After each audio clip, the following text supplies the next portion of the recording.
Austin Price of Volquest.com. He joins us every week thanks to Rick Terry Jewelry Designs. Austin, thanks for the time as always. We're just a few days in, but early impression, what has stood out to you, what you've seen or heard with Tennessee opening up spring football practice this week? Just a deeper football team, Josh. I mean, it's a more healthy football team. This has been the best-looking football team that Josh Heupel has taken to the practice field, in his 3 springs here. And it's not even close. I mean, it's light years ahead of where they were 2 years ago and ahead of where they were last year. So, a bunch of guys have made some strides in the weight room, and you expect that, right? I mean, no kid should be coming off the break between the bowl game and spring practice saying, I've put on bad weight and I'm out of shape. I mean, they should be in, really good shape right now. And, they looked apart. I mean, you look at, different players that put on weight. I mean, Jeremiah Thielander arrived at 214. He's now 226. I mean, you just seen real strides made across the board, but more specifically, I think with a lot of those newcomers who have come in and really been dedicated to themselves and being ready for spring practice. And, now it's all about picking it up mentally. Can they mentally handle the defense between now, and April 15th? We haven't seen, Nico wear number 12 from highlight films that I've watched him playing high school ball. Any significance him wearing the number 12 that maybe the public doesn't know, the reason why he maybe picked that number? He didn't pick that number.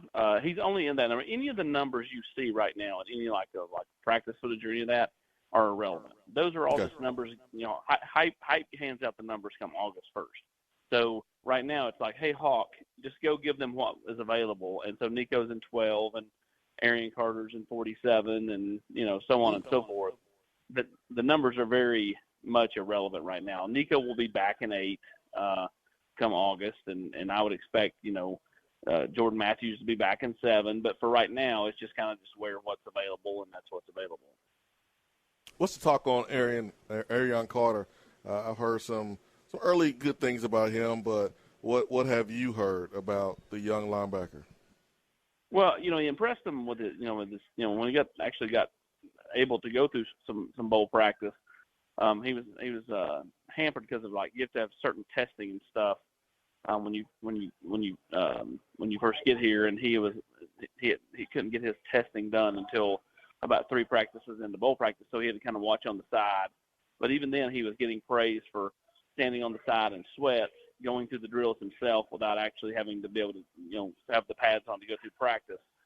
And then he goes into the off season. He's dedicated to the weight room, dedicated to the playbook. And, even since practice has started, they've, been showing up, he and Thielander and others, and setting out trash cans in the indoor and walking through the defense as they learn it. And, he made a pick yesterday when the media was present. I picked off Joe Milton, which was a very instinctive play for a freshman linebacker, and, just continues to draw praise from, the entire defensive staff. And I know Brian Jean-Marie is, told some people that he's been very impressed by how Arion and Jeremiah Thielander and Jalen Smith too, but specifically Arion has approached things. So basically, Carter had some really good leadership reps? Yeah, 100%. I mean, he's a smart kid, Jason. I mean, you guys remember, I was on hand when he committed to Tennessee, and instead of doing my hit that week, I handed him the phone. And, I mean, he's just an intelligent kid who speaks well and will be a great representative of the program. And, his ability to lead stands out. His ability to, just kind of have common sense, football common sense, to me, really sticks out as well. Austin Price, Volquest, with us, thanks to Rick Terry Jewelry Designs. To be clear there, Austin, Swain was trying to be slick with the butchism of leadership reps. It's shameful, if we're being honest. Austin was so serious. Austin was like, yeah, absolutely. You see what I put up with every day, Austin? Such a pro, AP. Such a pro, man. Austin's bringing professionalism to the show, which is a nice change of pace. Trying to. Oh, man. So this is a busy time of year, by the way, for Austin, because there's football on the field with spring practice. Recruiting never stops. What is the latest that you're paying attention to or might be coming up for Tennessee fans to monitor on the recruiting trail? Well, they got a lot of guys coming in this weekend for the 25th, and there'll be a bunch more in next weekend for April 1st. Jake Merklinger, Tennessee quarterback prospect, will be in the next week or so. You've got Amari Jefferson, the wide receiver from Baylor, coming in. Jaden Riddell, tight end from out in Missouri, coming in. So just a lot of players coming in. Cam Fountain will be here this weekend. Boo Carter will be back in this weekend. Just a lot of players coming in. And since you all referenced Butch, this will be the first football team this fall that won't have a Butch Jones player on it as far as someone who Butch actually coached.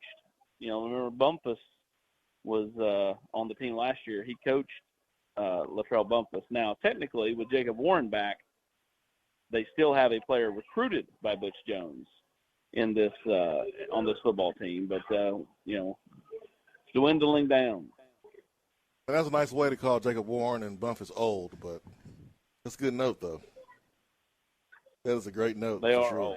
They are old. When you can rent a car, you're old. I mean, Keenan Peely, who was not a Butch Jones guy, but Keenan Peely is about to be 25. By the time the football season rolls around, he is married already. He'll be able to rent a car.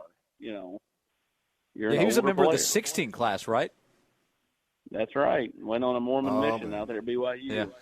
I can hear the complaining now from SEC schools when he makes a tackle. Has a good game for Tennessee. He's also a cousin of JT Mapu. Ah, okay.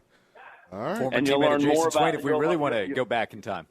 Stop. You'll learn more. You'll learn more about him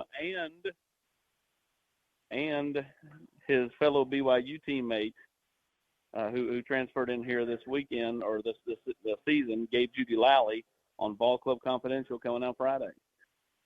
Okay, there's a tease. What a plug. There's a tease for you. Austin Price, Volquest.com. Play along with us. Today is Josh Heupel's birthday, so we were asking, what gift would you give Josh Heupel? Swain put together a whole gift basket of items. I said that I would give him a light bulb for the flip to switch on for Joshua Josephs and James Pierce heading into their second season. Do you have a gift idea for Josh Heupel? Oh, man. I don't know. I mean, I think Coach Heupel's got a lot. He's got $9 million, so he can buy his own. The Swain pointed that out. Another fan said, we'll give him $10 million. There's never enough. So just go ahead and give him another raise. Give him more time with his wife and kids, man. That's ultimately those coaches work a ton of hours, and some of that is self-inflicted on their own part because all coaches across the board, across college football, spend a ton of time in there trying to make sure that they don't get behind with other schools. But, more time with wife and kids is what I'd give him.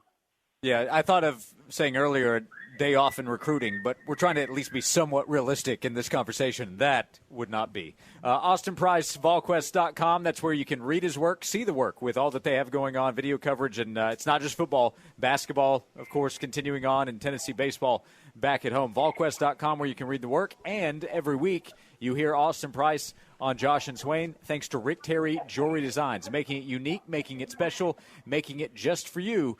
They want to be your jeweler there at Rick Terry Jewelry Design. Hey, Austin, thanks a lot for the time. We appreciate it, and we'll talk to you again soon. Sounds good, guys. Appreciate you.